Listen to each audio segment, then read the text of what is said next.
Adham রহমাতুল্লাহ আলাইহি আখিরাতের চিন্তা ওনার চলে আসলো, কবরের চিন্তা চলে আসলো, জাহান্নামের আগুনের চিন্তা চলে আসলো। কারণ জাহান্নাম এমন এক জায়গা যেখানে কোনো শান্তি নাই, কষ্টের কোনো শেষ নাই। জাহান্নামকে আল্লাহ বানাইছেন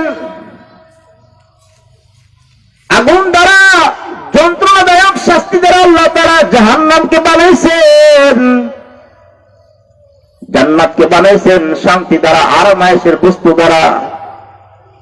বেহেশত আজা কি আজারি নবাশত, বেহেশত আজা কি আজারি নবাশত, কাসেরা বে কাসে কারে নবাশত।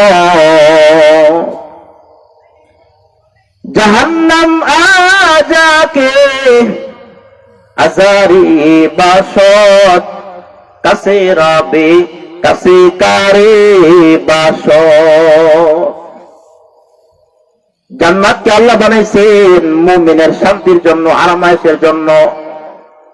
প্রত্যন্তরে জাহান্নামকে বানাইছেন কাফের, বেঈমান, মুশরিক, গুনাহগার মুমিনের শাস্তির জন্য আল্লাহ তাআলা জাহান্নাম বানাইছে।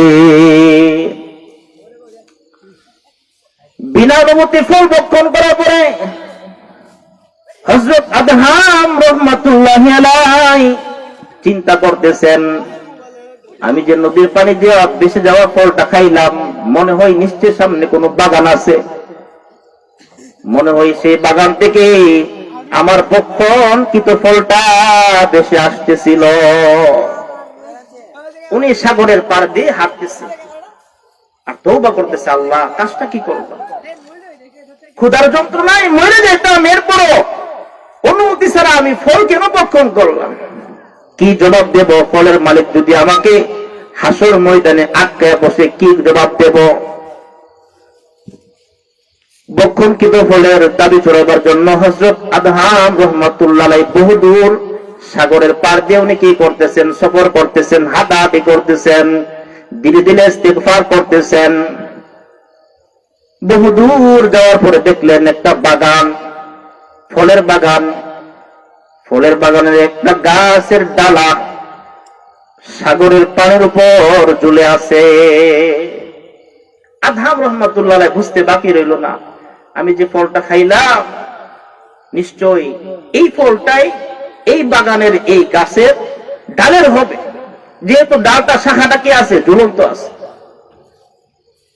আদহাম রাহমাতুল্লাহ আলাইহি আল্লাহ তাআলার শুকরিয়া আদায় করলেন, নিশ্চয়ই এই বাগানের একজন মালিক আছে, তার কাছ থেকে আমি অনুমতি নিয়ে নেব, ফলের ক্ষমা চেয়ে নিয়ে নিব, যে কোনো বিনিমূল্যে হোক। আদহাম রাহমাতুল্লাহ আলাইহি আখিরাতের বইয়ের কারণে, কবরের জগতের বইয়ের কারণে এক পা দুই পা করতে করতে বাগানের ভিতরে প্রবেশ করল।